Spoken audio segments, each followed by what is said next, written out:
Imagine an advanced civilization, swallowed by the sea in a single, terrible day and night. A lost utopia, a magnificent empire brought to ruin by the very forces it sought to dominate. For millennia, this tantalizing tale has captured human imagination, fueling an unyielding quest for discovery. This is the story of Atlantis, not just as a myth, but as a profound cultural phenomenon, an enduring mystery that has shaped history itself. The origin of Atlantis begins not in ancient ruins, nor in seafaring lore, but in the hallowed halls of Athenian philosophy, specifically with one of history's greatest thinkers, Plato. It was in his dialogues, Timaeus and Critias, penned around 360 BCE, that the world was first introduced to the legend of Atlantis. These aren't just stories. They are intricate philosophical treatises disguised as historical accounts, designed to explore profound questions of ideal societies, political corruption, and the consequences of unchecked power. Plato's account frames Atlantis as a memory, relayed through a chain of esteemed individuals. The story, as told by the elderly Critias, was passed down from his grandfather, who heard it from his father, Drapides. Drapides, in turn, received it from the famed Athenian lawgiver, Solon, who encountered it during his travels to Egypt, centuries before Plato's time. There, in the ancient city of Sais, Solon was reportedly informed by wise Egyptian priests of a catastrophic event that occurred 9,000 years ago. This narrative device lends an air of ancient authenticity, positioning the tale as a forgotten truth rather than a mere invention. The Egyptian priests, observing the cyclical nature of destruction through fire and flood, chastised the Greeks for their youthful ignorance of their own deep past, and then revealed the astonishing story of Atlantis and its great adversary, ancient Athens. According to Plato, Atlantis was an imperial power of unparalleled might, situated beyond the Pillars of Hercules, a phrase commonly understood to refer to the Strait of Gibraltar. This vast island, larger than Libya and Asia Minor combined, was the seat of a confederacy of 10 kings, all descendants of Poseidon, the god of the sea. They ruled not only over Atlantis itself, but also extended their dominion over parts of Libya as far as Egypt, and over Europe as far as Tyrrhenia, modern-day Italy. This description immediately establishes Atlantis not merely as an island paradise, but as a colossal maritime empire, a formidable challenge to the nascent democratic ideals. Plato often explored the Atlantean capital city, was a marvel of engineering and opulence. Its center featured a magnificent temple to Poseidon, adorned with gold, silver, and the mystical glittering metal known as orichalcum, a material Plato describes as being second only to gold in value and radiating a fiery light. The city was arranged in a series of concentric rings of land and water, connected by canals and tunnels navigable by ships, allowing access to the central sanctuary. Bridges spanned these waterways, topped with towering fortresses and a royal palace of immense scale. Lush plains surrounded the city, carefully irrigated, supporting a vibrant agricultural society. The Atlanteans possessed an abundance of resources, from precious metals to timber and exotic animals, allowing them to construct an unparalleled civilization. Their citizens, numbering in the millions, enjoyed a sophisticated infrastructure, including hot and cold springs, public baths, harbors bustling with trade, and well-maintained dockyards for generations. The Atlanteans lived virtuously, adhering to the laws laid down by Poseidon and valuing honor and humility above all else. They were just, wise, and lived in harmony, their divine nature shining through their actions. However, as generations passed and their divine blood became diluted with mortal traits, the Atlanteans slowly began to succumb to greed, ambition, and a thirst for power. The pursuit of wealth and dominion eclipsed their former virtues. Their empire, once a beacon of order, transformed into a formidable military machine, plotting to subjugate the free peoples of the Mediterranean, including the ancient Athenians. This moral decline forms the crux of Plato's narrative. He uses Atlantis as a cautionary tale, illustrating how even the most blessed and powerful civilization can fall from grace when its ethical foundations erode. The Atlanteans' hubris, their expansionist ambitions, and their descent into moral decay directly mirror the very dangers Plato saw threatening the Athenian polis of his own time. The story, therefore, functions as a powerful political allegory, contrasting the corrupt, imperialistic nature of Atlantis with an idealized ancient Athens, a virtuous, unified city-state, smaller in scale but superior in moral character and martial prowess, which bravely resisted Atlantean aggression. In Plato's telling, the ancient Athenians, standing alone against the overwhelming might of the Atlantean Empire, emerged victorious, liberating all those who had been enslaved by Atlantis. But the story's dramatic climax belongs to the Atlanteans themselves. Zeus, observing their moral corruption and their unjust war, convened a council of the gods to decide their fate. Though the Critias dialogue ends abruptly before detailing Zeus's final judgment, the Timaeus explicitly states the outcome. In a single day and night of misfortune, the island of Atlantis disappeared in the depths of the sea. A cataclysmic earthquake and flood consumed the mighty empire, leaving behind only impassable mud shoals in its place, a lasting memorial to divine retribution and human folly. Plato's contemporaries, and indeed most ancient Greek thinkers, largely understood the tale of Atlantis as a philosophical fiction, a carefully crafted myth designed to convey complex ideas about governance, ethics, and the ideal state. Aristotle, Plato's most famous student, reportedly dismissed it with the quip, "He who invented it also destroyed it." For centuries, Atlantis remained largely confined to philosophical discourse, a powerful literary device rather than a geographical quest. It was a thought experiment, a backdrop against which to explore the rise and fall of civilizations, the dangers of hubris, and the enduring strength of virtue.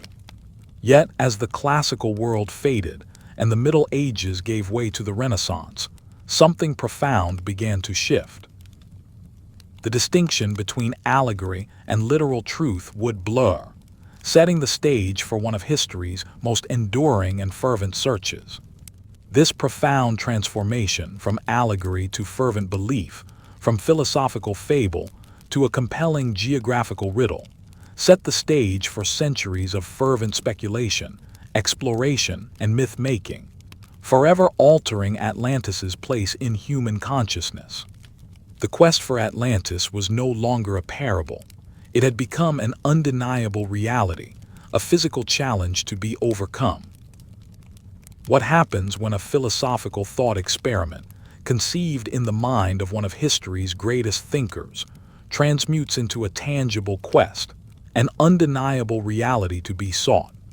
This profound shift in the perception of Atlantis, from allegory to a literal physical challenge, didn't happen overnight.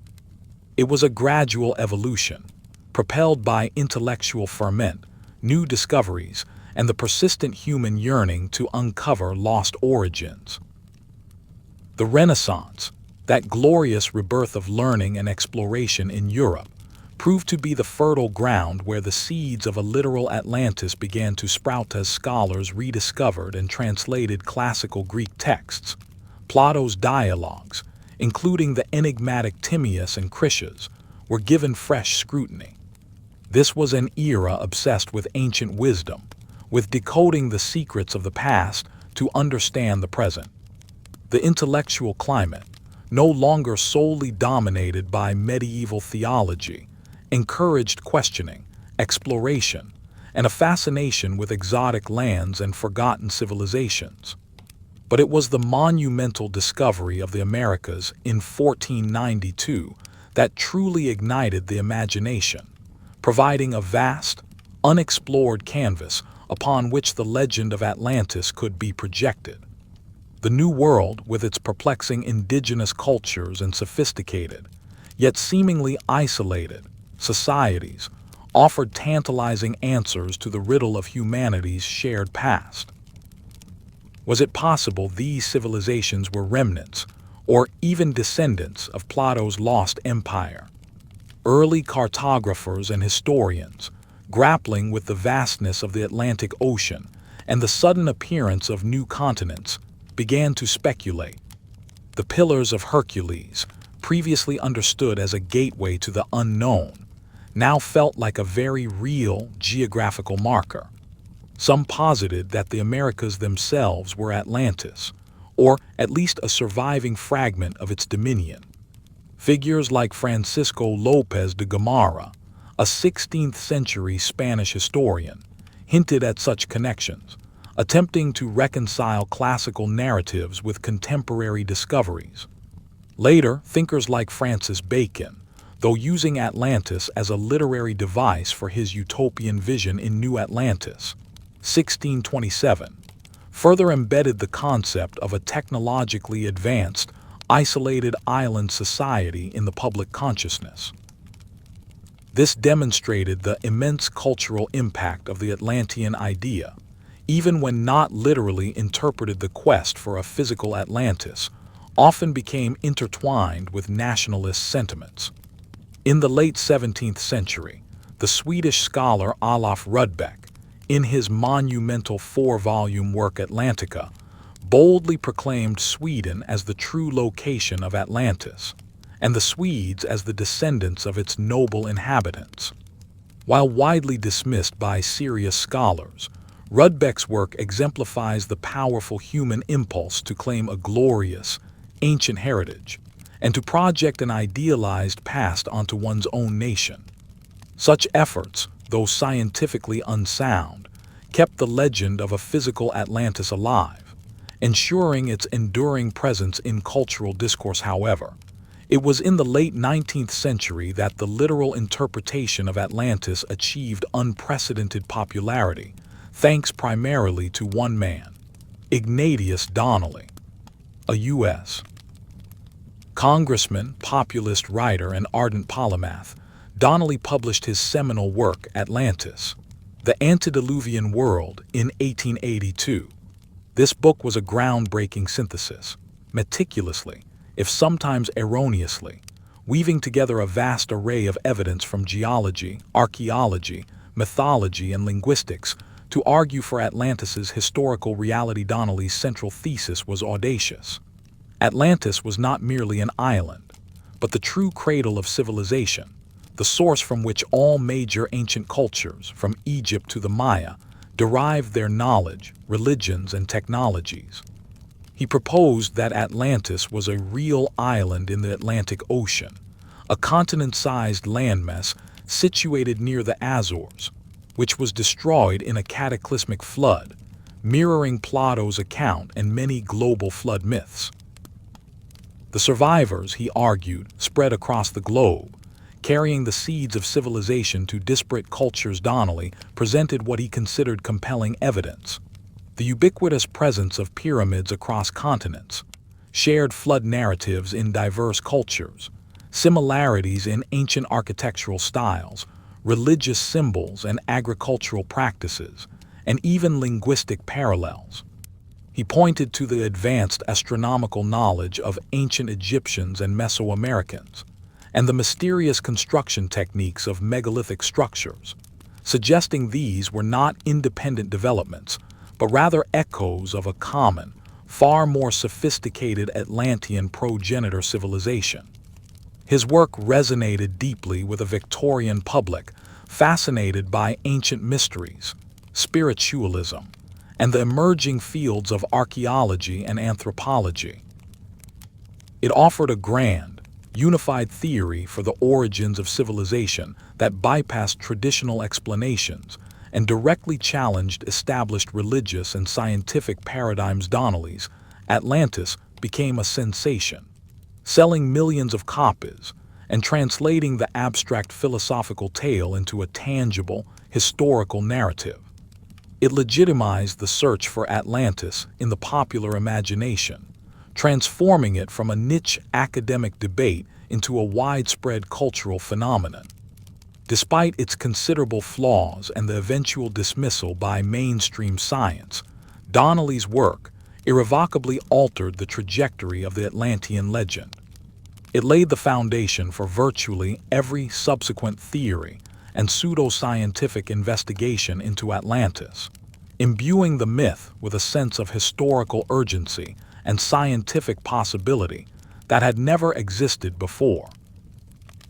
The stage was now set for a true archaeological quest, for expeditions and investigations driven by a belief in a literal, lost continent, charting a course that would lead to some of the most extraordinary and controversial discoveries of the 20th century. What happens when a philosophical thought experiment, conceived in the mind of one of history's greatest thinkers, transmutes into a tangible quest, an undeniable reality to be sought? This profound shift in the perception of Atlantis, from allegory to a literal physical challenge, didn't happen overnight.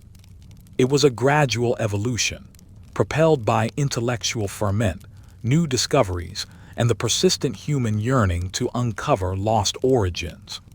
The Renaissance, that glorious rebirth of learning and exploration in Europe, proved to be the fertile ground where the seeds of a literal Atlantis began to sprout as scholars rediscovered and translated classical Greek texts, Plato's dialogues, including the enigmatic Timaeus and Critias, were given fresh scrutiny.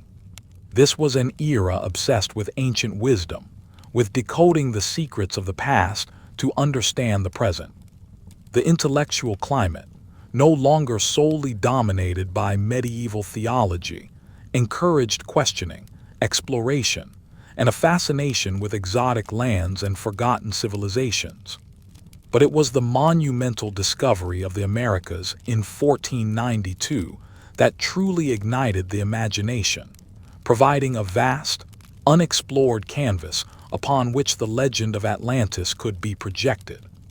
The New World, with its perplexing indigenous cultures and sophisticated, yet seemingly isolated, societies, offered tantalizing answers to the riddle of humanity's shared past. Was it possible these civilizations were remnants, or even descendants of Plato's lost empire? Early cartographers and historians, grappling with the vastness of the Atlantic Ocean and the sudden appearance of new continents, began to speculate. The Pillars of Hercules, previously understood as a gateway to the unknown, now felt like a very real geographical marker. Some posited that the Americas themselves were Atlantis, or at least a surviving fragment of its dominion. Figures like Francisco López de Gamarra, a 16th-century Spanish historian, hinted at such connections, attempting to reconcile classical narratives with contemporary discoveries. Later, thinkers like Francis Bacon, though using Atlantis as a literary device for his utopian vision in New Atlantis, 1627, further embedded the concept of a technologically advanced, isolated island society in the public consciousness. This demonstrated the immense cultural impact of the Atlantean idea, even when not literally interpreted. The quest for a physical Atlantis often became intertwined with nationalist sentiments. In the late 17th century, the Swedish scholar Olof Rudbeck, in his monumental 4-volume work Atlantica, boldly proclaimed Sweden as the true location of Atlantis, and the Swedes as the descendants of its noble inhabitants. While widely dismissed by serious scholars, Rudbeck's work exemplifies the powerful human impulse to claim a glorious, ancient heritage, and to project an idealized past onto one's own nation. Such efforts, though scientifically unsound, kept the legend of a physical Atlantis alive, ensuring its enduring presence in cultural discourse. However, It was in the late 19th century that the literal interpretation of Atlantis achieved unprecedented popularity, thanks primarily to one man, Ignatius Donnelly, a U.S. congressman, populist writer, and ardent polymath. Donnelly published his seminal work, Atlantis, the Antediluvian World, in 1882. This book was a groundbreaking synthesis, meticulously, if sometimes erroneously, weaving together a vast array of evidence from geology, archaeology, mythology, and linguistics to argue for Atlantis's historical reality. Donnelly's central thesis was audacious. Atlantis was not merely an island, but the true cradle of civilization, the source from which all major ancient cultures, from Egypt to the Maya, derived their knowledge, religions, and technologies. He proposed that Atlantis was a real island in the Atlantic Ocean, a continent-sized landmass situated near the Azores, which was destroyed in a cataclysmic flood, mirroring Plato's account and many global flood myths. The survivors, he argued, spread across the globe, carrying the seeds of civilization to disparate cultures. Donnelly presented what he considered compelling evidence: the ubiquitous presence of pyramids across continents, shared flood narratives in diverse cultures, similarities in ancient architectural styles, religious symbols and agricultural practices, and even linguistic parallels. He pointed to the advanced astronomical knowledge of ancient Egyptians and Mesoamericans, and the mysterious construction techniques of megalithic structures, suggesting these were not independent developments, but rather echoes of a common, far more sophisticated Atlantean progenitor civilization. His work resonated deeply with a Victorian public fascinated by ancient mysteries, spiritualism, and the emerging fields of archaeology and anthropology. It offered a grand, unified theory for the origins of civilization that bypassed traditional explanations and directly challenged established religious and scientific paradigms. Donnelly's Atlantis became a sensation, selling millions of copies and translating the abstract philosophical tale into a tangible, historical narrative. It legitimized the search for Atlantis in the popular imagination, transforming it from a niche academic debate into a widespread cultural phenomenon. Despite its considerable flaws and the eventual dismissal by mainstream science, Donnelly's work irrevocably altered the trajectory of the Atlantean legend. It laid the foundation for virtually every subsequent theory and pseudoscientific investigation into Atlantis, imbuing the myth with a sense of historical urgency and scientific possibility that had never existed before. The stage was now set for a true archaeological quest, for expeditions and investigations driven by a belief in a literal, lost continent, charting a course that would lead to some of the most extraordinary and controversial discoveries of the 20th century. The stage was indeed set, and the impact of Ignatius Donnelly's work reverberated far beyond academic circles, spilling into emerging spiritual movements and influencing countless seekers of forgotten truths. How deeply could a single book reshape our understanding of the past, compelling generations to seek a lost civilization through both scholarly pursuit and psychic revelation? It was within the burgeoning spiritualist and occult traditions of the late 19th and early 20th centuries that Atlantis found a new, mystical lease on life, transforming from a mere historical curiosity into a cornerstone of cosmic narratives. The Theosophical Society, founded in 1875 by Helena Blavatsky and Henry Steele Olcott, was at the forefront of this spiritual reinterpretation. Blavatsky's monumental work, The Secret Doctrine, 1888, built upon Donnelly's ideas but imbued Atlantis with a far grander, more esoteric significance. For Theosophists, Atlantis was not just a historical continent, but represented one of humanity's root races, a stage in humanity's spiritual evolution. Atlanteans, according to Blavatsky, were highly advanced beings, possessing immense psychic powers and sophisticated technology, who eventually succumbed to dark magical practices and self-destruction. Their cataclysmic end served as a cautionary tale, a cosmic parable for the ages. This portrayal provided a powerful framework for understanding human origins and destiny, captivating a public eager for alternatives to mainstream scientific and religious explanations. It solidified Atlantis's place as a super-advanced, spiritually significant civilization whose downfall held profound lessons decades later. In the mid-20th century, another extraordinary figure emerged to further cement Atlantis in the collective consciousness through a unique lens. Edgar Cayce, often called the Sleeping Prophet Case, an American psychic who delivered thousands of trance readings on subjects ranging from health to ancient history, frequently spoke of Atlantis. His readings, delivered while he was in a self-induced hypnotic state, painted a vivid and highly detailed picture of Atlantean life, technology, and ultimate demise. Cayce's description of Atlantis was remarkably consistent, detailing a society that harnessed advanced crystal technology for energy, communication, and even flight. He described a complex social structure, with a priestly class, engineers, and common citizens, all living on a continent that experienced not one, but three major periods of destruction, the final and most devastating occurring around 10,700 BCE. Crucially, Cayce's readings often linked the past lives of individuals to their Atlantean incarnations, giving a deeply personal and immediate connection to the ancient civilization for many followers. He even prophesied that parts of Atlantis, particularly the Hall of Records, would be rediscovered nearby Mini in the Bahamas in 1968 or 1969, adding a tangible, verifiable, if ultimately unfulfilled, prediction to T. He legend.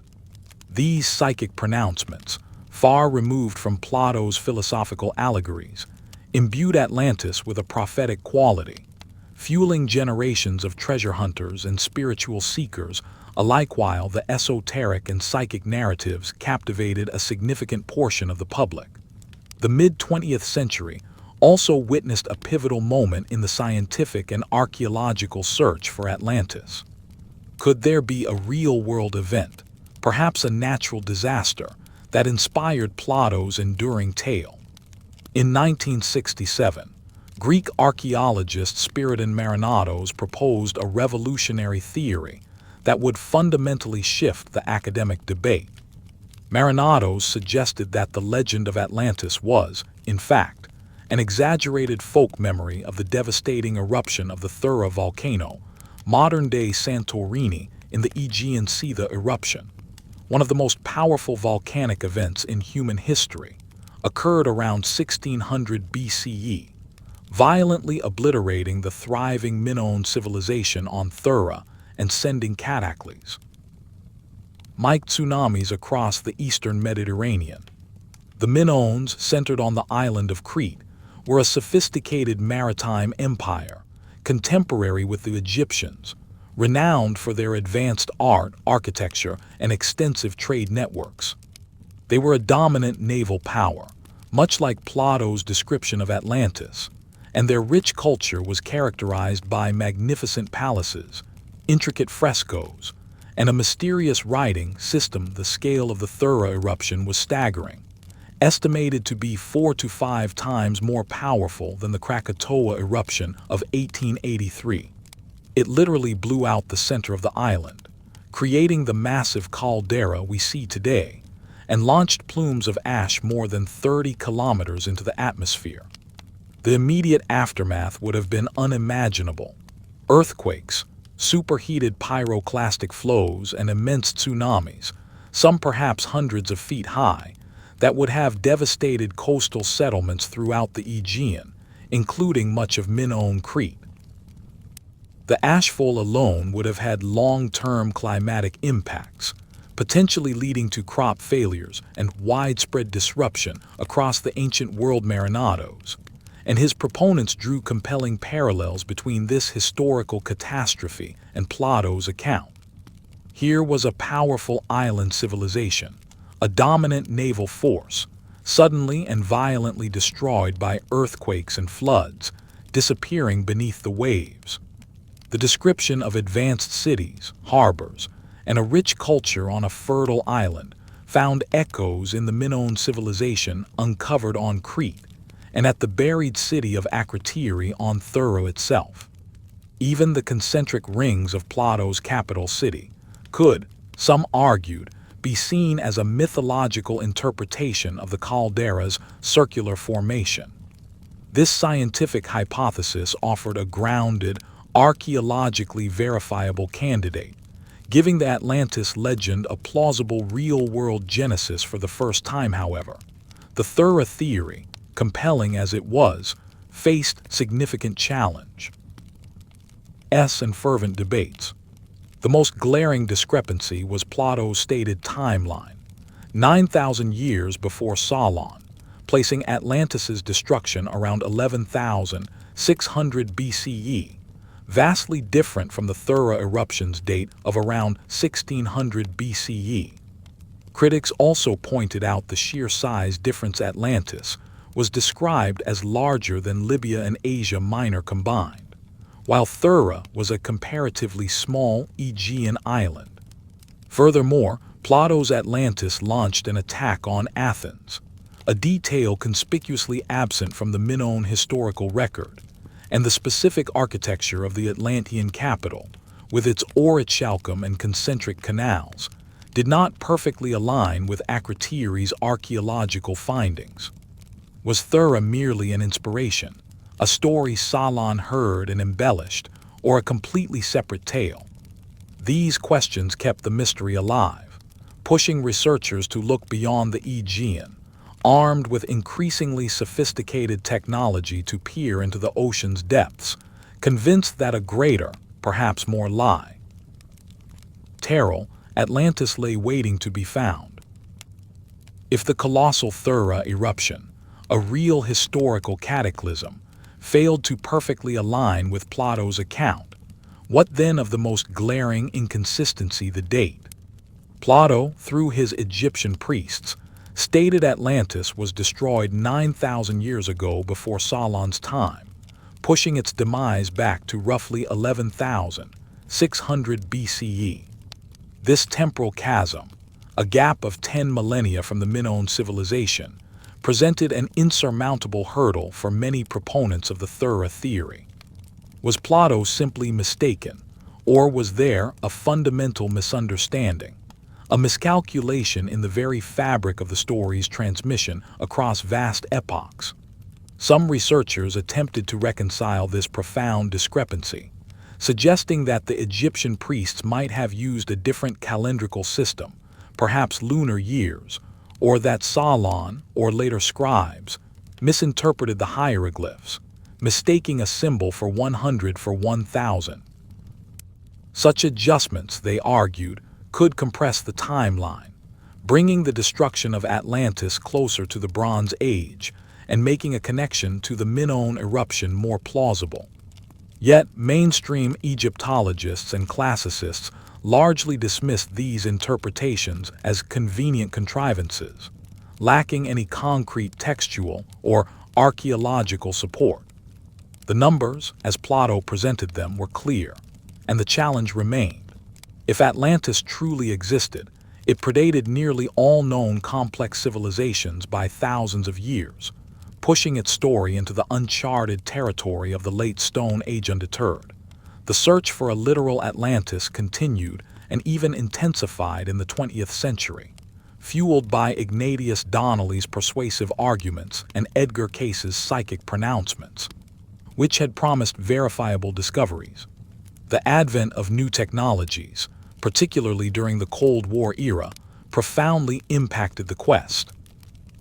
Sonar mapping, deep-sea submersibles, and later, satellite imagery and high-resolution seafloor surveys offered unprecedented capabilities to peer beneath the waves or across vast, unexplored landscapes. It was no longer a question of relying solely on ancient texts.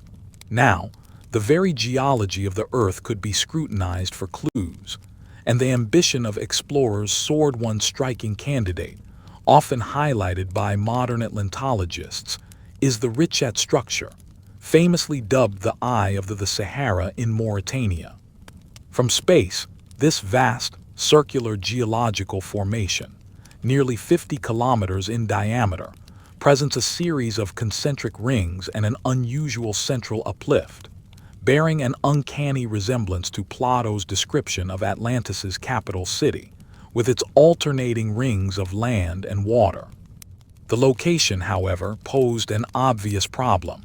It was deep inland, in one of the world's most arid deserts. Proponents, however, argued that ancient North Africa was far wetter, traversed by mighty rivers, and that cataclysmic geological shifts or changes in sea level could have once connected it to the ocean.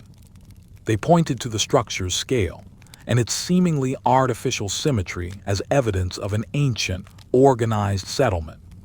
Geologists, however, have definitively identified the Richat structure as a deeply eroded Damal uplift, a natural phenomenon of igneous and sedimentary rock, utterly devoid of any evidence of human habitation or engineered construction, firmly placing it outside the realm of archaeological possibility. For Atlantis, a different kind of discovery emerged closer to Edgar Case's predictions in 1968, near Bimini in the Bahamas. Just offshore, divers stumbled upon a peculiar underwater rock formation, now known as the Bimini Road. Stretching for nearly 800 meters, this linear arrangement of large, rectangular limestone blocks, some weighing several tons, appeared to be a deliberately constructed ancient highway or wall. For many, this was the tangible proof they had been seeking, a direct link to a submerged Atlantean outpost, perhaps the Hall of Records that Case had foretold. Expeditions flocked to the site, with proponents arguing that the sheer uniformity and placement of the blocks defied natural explanation, suggesting a sophisticated engineering feat from a forgotten era. It became a beacon of hope for those who believed in a physical Atlantis, a testament to Case's visionary insights. However, scientists and marine geologists offered a far more prosaic explanation. They identified the Bimini Road as a naturally occurring geological formation known as beak rock, formed by the cementation of sand and shell fragments in the intertidal zone. The rectangular shapes and linear patterns, while superficially convincing, are common in such formations, created by wave action and erosion along natural fault lines and jointing in the bedrock. Core samples and geological analysis showed no evidence of tool marks, mortar, or any other sign of human construction. While undeniably intriguing to the casual observer, the scientific consensus firmly placed the Bimini Road in the category of natural wonders, not ancient Atlantean architecture, once again highlighting the stark divide between enthusiastic speculation and empirical evidence beyond these specific sites. The broader Atlantic Ocean itself remained a focal point of intense scrutiny. Theories emerged proposing Atlantis could be found among the Canary Islands, the Azores, or even the Mid-Atlantic Ridge itself, a vast underwater mountain range. These volcanic island chains, with their deep geological history and evidence of past submergence, offered tantalizing possibilities. Perhaps some argued Plato's island was a composite memory, or a single large island that fractured into smaller ones during a cataclysm. Yet the immutable laws of plate tectonics presented an enormous obstacle. The scientific understanding of Earth's geology, which matured significantly in the mid-20th century, decisively ruled out the possibility of a continent-sized landmass, like Plato's Atlantis, simply sinking into the oceanic depths within a geologically recent time frame. The Atlantic seafloor is ancient, slowly spreading, and far too stable for such an event. Submerged landmasses on that scale do not simply disappear. Their geological signatures would be undeniable. This growing body of scientific knowledge, powered by extensive oceanographic surveys and seismic mapping, led to a hardening of the mainstream academic position. For most geologists, oceanographers, and archaeologists, the quest for a literal sunken Atlantis, as described by Plato, became a fruitless exercise. The evidence simply wasn't there. They maintained that the deep ocean floor, far from concealing a lost civilization, was a testament to vast geological time, its features understood through the slow, inexorable processes of plate tectonics and sedimentation. The notion of a lost continent, a global cradle of civilization, began to recede from the realm of scientific possibility into the unchallenged domain of myth and pseudoscience. Yet the human imagination, ever drawn to grand mysteries and the allure of hidden truths, refused to let Atlantis vanish entirely. As scientific consensus solidified against a literal interpretation, the legend of Atlantis continued to evolve, morphing into new forms, finding fertile ground in popular culture, and inspiring a fresh generation of explorers and dreamers.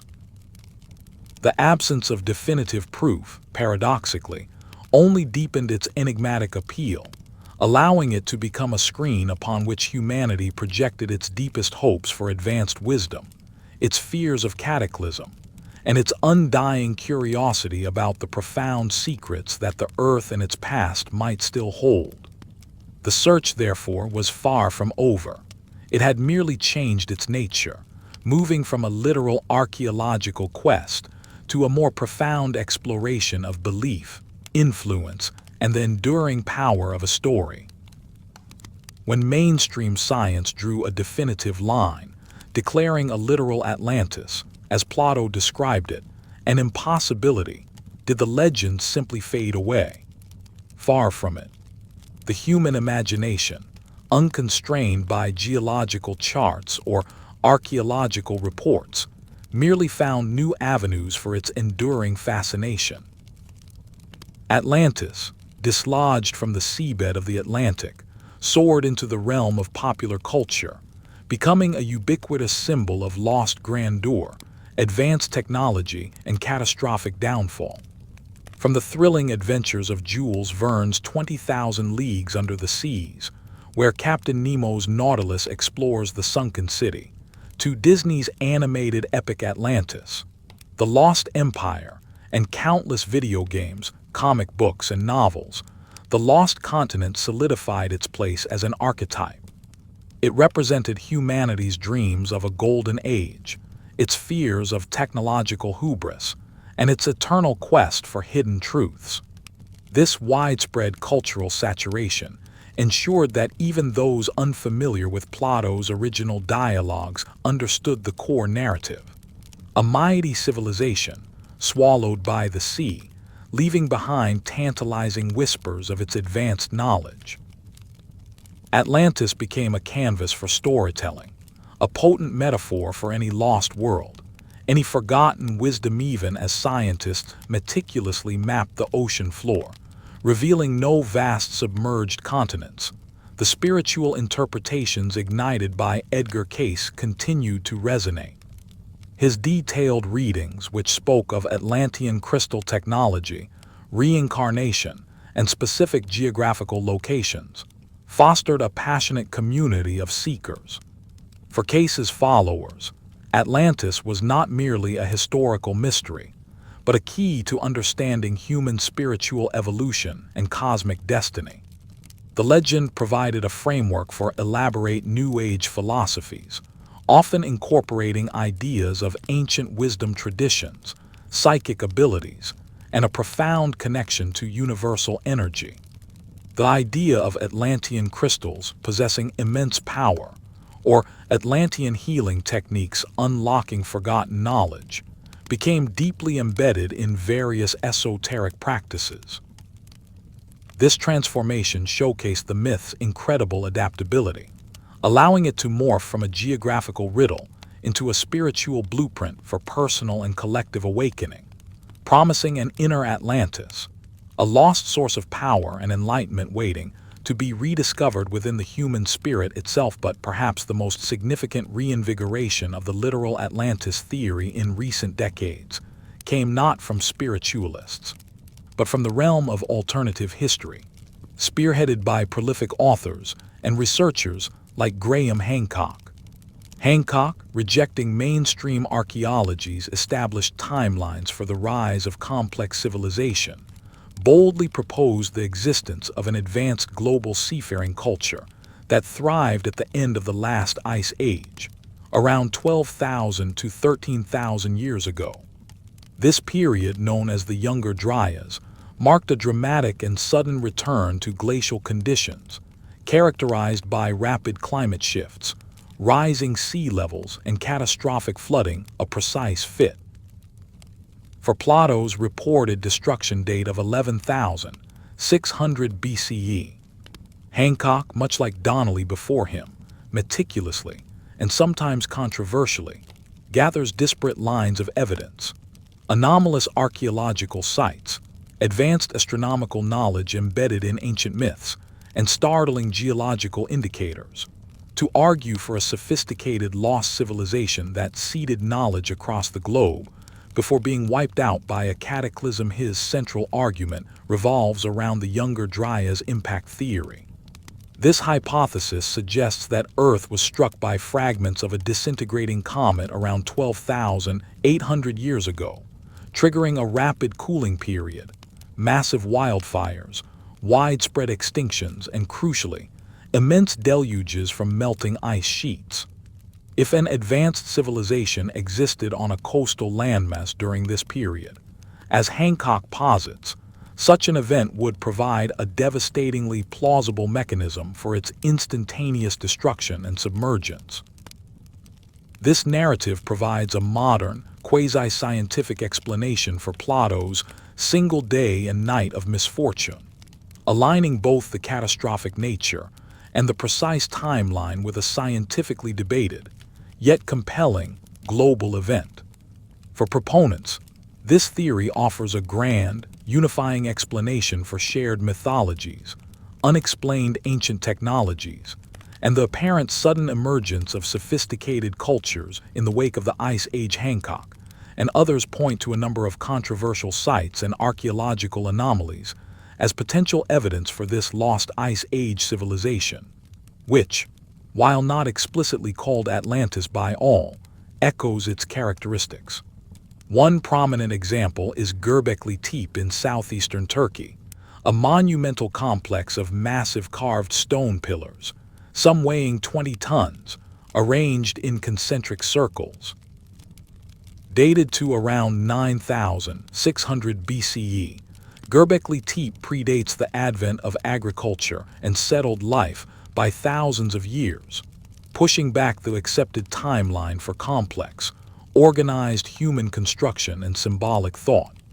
Mainstream archaeology considers it a stunning outlier, perhaps a ritual center built by hunter-gatherers, but Hancock sees it as undeniable proof of a pre-existing, sophisticated culture, whose knowledge was somehow preserved or rediscovered in the post-cataclysmic world. Its very existence challenges the conventional narrative of human development, lending credence to the idea of a lost, advanced progenitor. Another site, frequently cited in alternative history circles, is the Yonaguni Monument, a submerged rock formation off the coast of Japan. Discovered in the mid-1980s, this massive stepped sandstone structure, approximately 50 meters long and 20 meters high, presents an astonishingly regular, almost architectural appearance. Its sharp angles, flat surfaces, and terraced features have led some, including marine geologist Masaki Kimura, to argue that it is an artificial structure, a submerged city or monument, potentially thousands of years old. If confirmed as artificial, Yonaguni would represent an advanced ancient construction now lying beneath the waves, echoing the fate of Plato's Atlantis. However, most geologists maintain it is a natural geological formation, shaped by millennia of tectonic activity, erosion, and currents, creating its striking, albeit coincidental, geometric forms.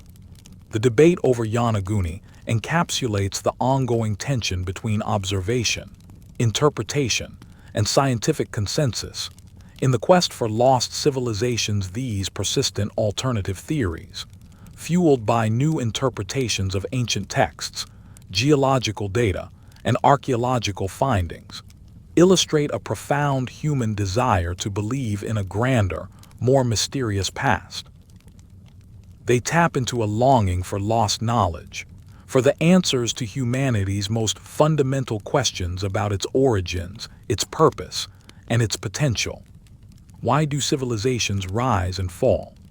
Are we truly the first to achieve such heights, or are we merely rediscovering fragments of a long-forgotten legacy? The allure of Atlantis lies not just in its dramatic story, but in its ability to offer an overarching explanation for ancient anomalies and to challenge our perceived understanding of progress.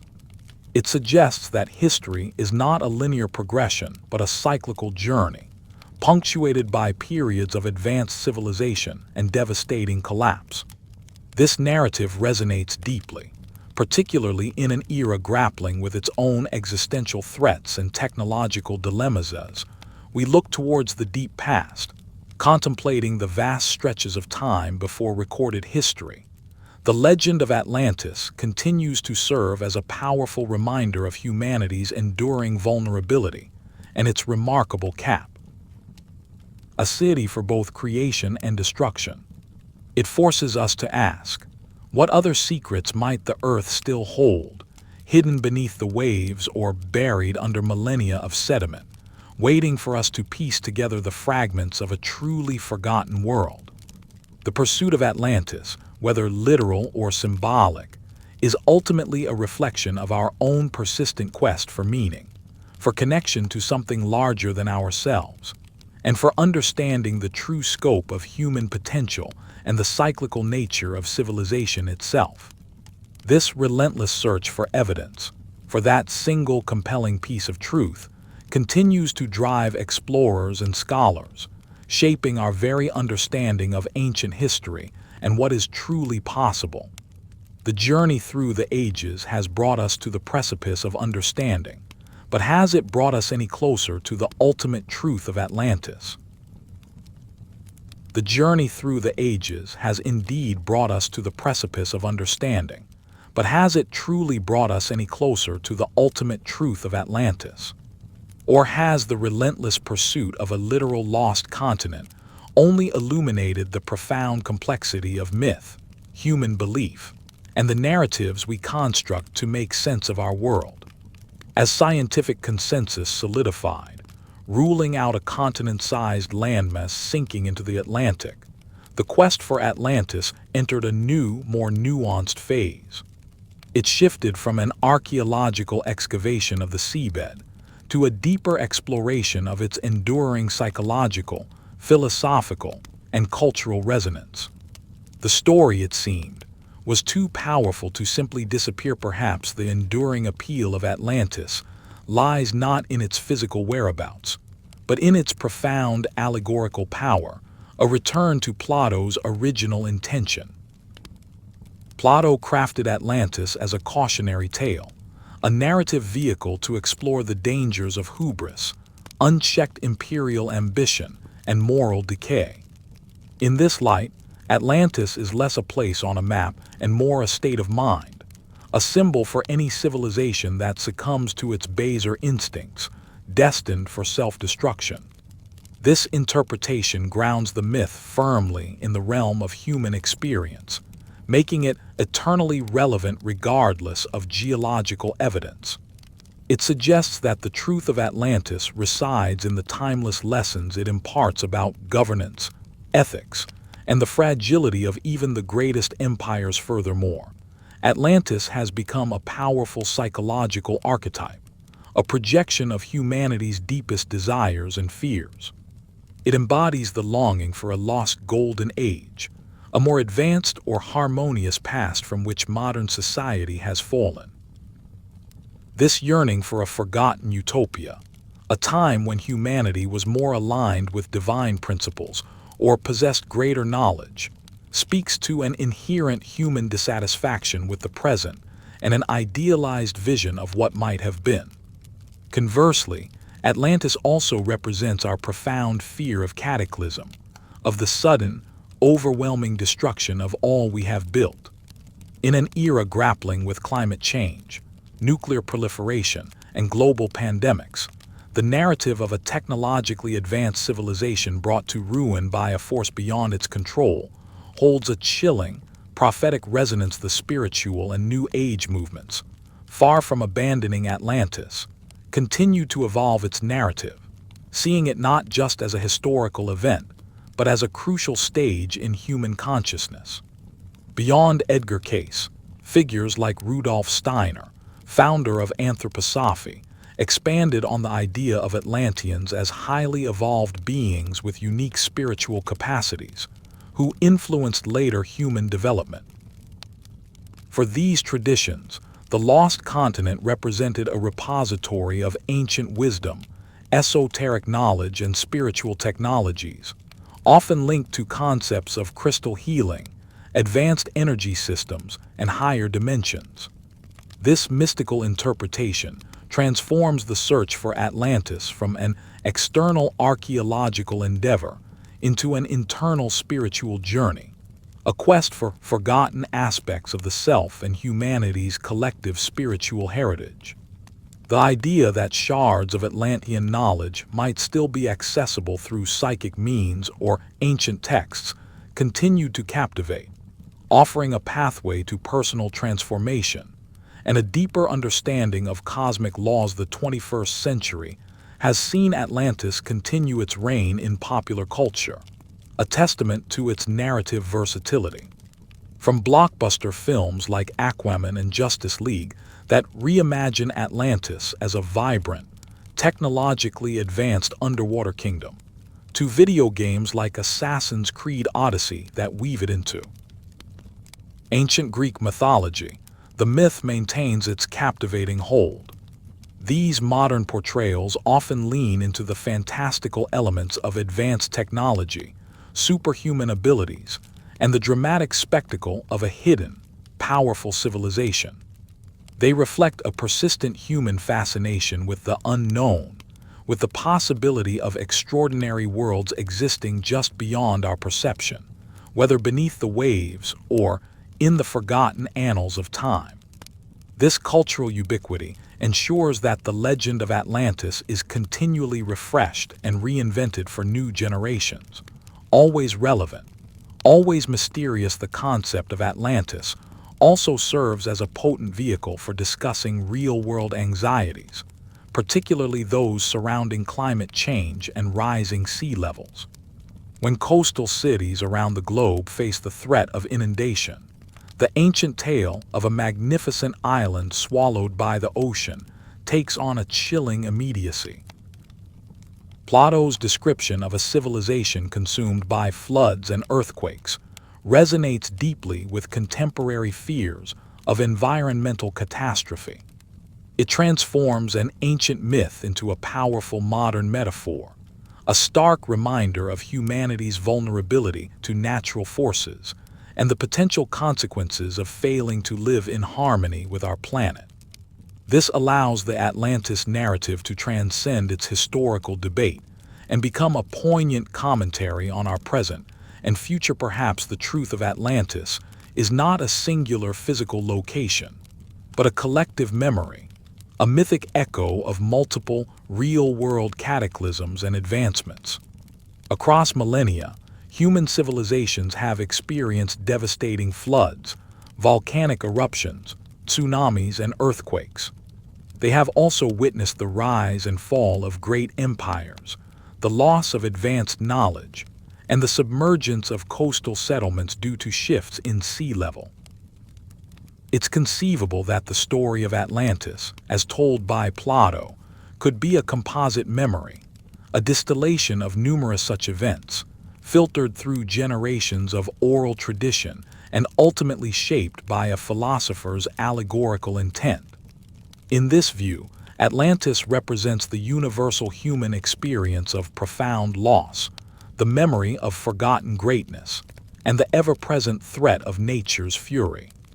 This perspective allows for the myth to be both timeless narrative reflecting universal human experiences and a dynamic concept, continually reshaped by new discoveries, anxieties, and aspirations. Indeed, the true genius of Plato's creation lies not in its historical accuracy, but in its profound resonance with the human condition across millennia. The search for Atlantis, far from being a failed endeavor, becomes a powerful lens through which to examine our own intellectual evolution, our scientific progress, our spiritual yearnings, and our persistent fascination with the unknown. From Plato's initial philosophical allegory, designed to critique Athenian society and explore the ideal state, the legend of Atlantis embarked on an extraordinary journey. It lay dormant for centuries, a mere literary device, until the intellectual ferment of the Renaissance and the startling revelations of the New World breathed new life into its mythical body.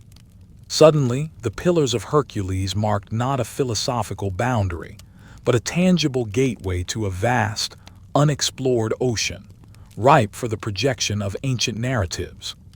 The discovery of indigenous cultures, seemingly isolated yet possessing sophisticated societal structures, invited daring speculation. Could these be the remnants of Plato's lost empire, or at least its cultural descendants? This transformative period marked the first major shift from philosophical fable to a geographical quest, cementing Atlantis in the popular imagination as a physical place. Waiting to be found then came Ignatius Donnelly in the late 19th century, a figure who, more than any other, catapulted Atlantis into the realm of popular history and pseudoscience. His audacious thesis that Atlantis was the primordial cradle of all civilization, its survivors seeding knowledge across continents, provided a grand, unifying explanation for archaeological anomalies and shared mythologies. Donnelly's work, though later dismissed by mainstream science, was pivotal.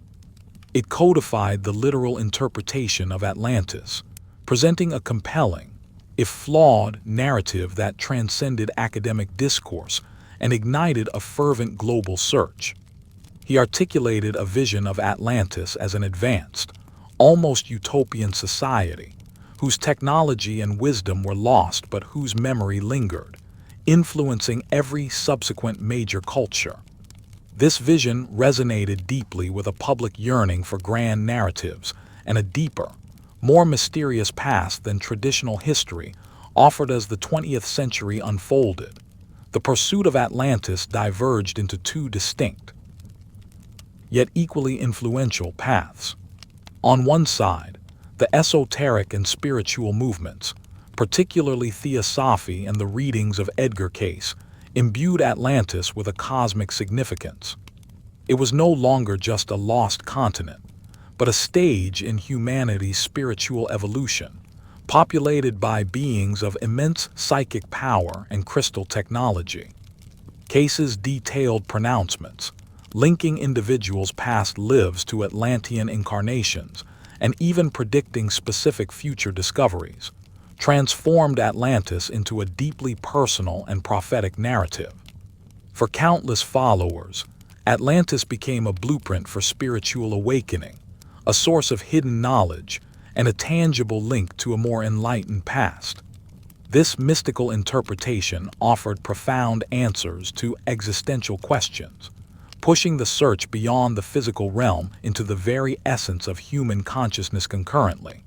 The scientific community cautiously explored the possibility of a real-world inspiration. The groundbreaking theory of Spirit and Marinados in 1967, linking Atlantis to the catastrophic eruption of the Thura volcano and the destruction of the Minoan civilization, provided a compelling, archaeologically grounded candidate. Here was a powerful, maritime island empire, indeed ravaged by natural disaster, an event that would have etched itself deep into the collective memory of ancient peoples. Yet the glaring chronological discrepancy, Plato's 11,600 BCE versus Thura's 1600 BCE, and the vast difference in scale proved insurmountable for a direct identification. Thura, while a magnificent Bronze Age civilization, did not perfectly fit the epic, continent-sized Atlantis of Plato's tale, highlighting the persistent gap between historical event and philosophical embellishment. The advancement of oceanographic technology in the mid to late 20th century, particularly deep-sea sonar and seismic mapping, further complicated the literal quest. With unprecedented clarity, scientists were able to map the ocean floor, conclusively ruling out the existence of a sunken continent-sized landmass in the Atlantic within any geologically recent time frame. Plate tectonics, the bedrock of modern geology, provided a robust framework for understanding Earth's crustal movements, demonstrating the extreme improbability of a continent-sized island simply disappearing beneath the waves. Sites like the Bimini Road, initially hailed as Atlantean architecture, were eventually identified as natural geological formations, underscoring the divide between hopeful interpretation and empirical evidence. In the face of scientific consensus, the legend of Atlantis didn't die. It simply adapted. Alternative historians like Graham Hancock, leveraging new understandings of Ice Age climate change and archaeological anomalies like Göbekli Tepe, revitalized the concept of a sophisticated, pre-cataclysmic civilization. By aligning Plato's destruction date with the Younger Dryas impact theory, a proposed cosmic event around 12,800 years ago that could have triggered rapid climate shifts and global deluges, Hancock offered a quasi-scientific framework for a lost civilization that seeded knowledge across the globe. This approach, while highly controversial in mainstream archaeology, resonated with many who felt established timelines of human development were incomplete, leaving room for a grander, more mysterious past. It provided a powerful narrative that challenged orthodoxy and invited a reevaluation of humanity's true antiquity. So, where does the journey end? Perhaps it doesn't. The ultimate truth of Atlantis may not be a single, discoverable geographical location, but rather a multifaceted phenomenon that speaks to the very core of human nature. Atlantis is the ultimate Rorschach test for our collective consciousness, a mirror reflecting our deepest longings for a lost paradise, our fears of technological hubris and environmental collapse, and our unyielding quest for knowledge and meaning. It is a profound philosophical statement on the cyclical nature of civilization, a cautionary tale against unchecked ambition, and a testament to the enduring power of virtue against corruption. The tale serves as a powerful reminder that history is not always a linear progression. It suggests that knowledge can be lost, that great civilizations can vanish without a trace, and that humanity's achievements, no matter how grand, are ultimately fragile in the face of natural forces or moral decay. In a world grappling with unprecedented technological advancements and existential threats, the myth of Atlantis continues to resonate, urging us to consider the consequences of our actions, to learn from the imagined mistakes of a forgotten empire, and to strive for a more harmonious existence. Ultimately, the most enduring legacy of Atlantis is its persistent presence in our collective imagination. It compels us to ask fundamental questions. What if our understanding of history is incomplete? What if there were others before us who reached great heights only to fall? The quest for Atlantis is a testament to the insatiable human curiosity, our innate desire to explore the boundaries of possibility and to uncover the hidden chapters of our past. Whether a literal city of gold, a philosophical construct, or a cultural archetype, Atlantis remains an invitation to question, to explore, and to reflect on the grandeur and fragility of human civilization. It reminds us that some mysteries are perhaps more valuable for the questions they provoke than for the definitive answers they may never yield. The story of Atlantis, therefore, is not merely the history of a lost city. It is the enduring story of humanity's search for itself, a journey that continues to unfold as long as there are questions left to ask and horizons left to explore. And as long as humanity dreams of what might have been and fears what might yet come, Atlantis will forever exist, a submerged beacon in the ocean of our collective unconscious, guiding our inquiries into the profound depths of history, myth, and human potential.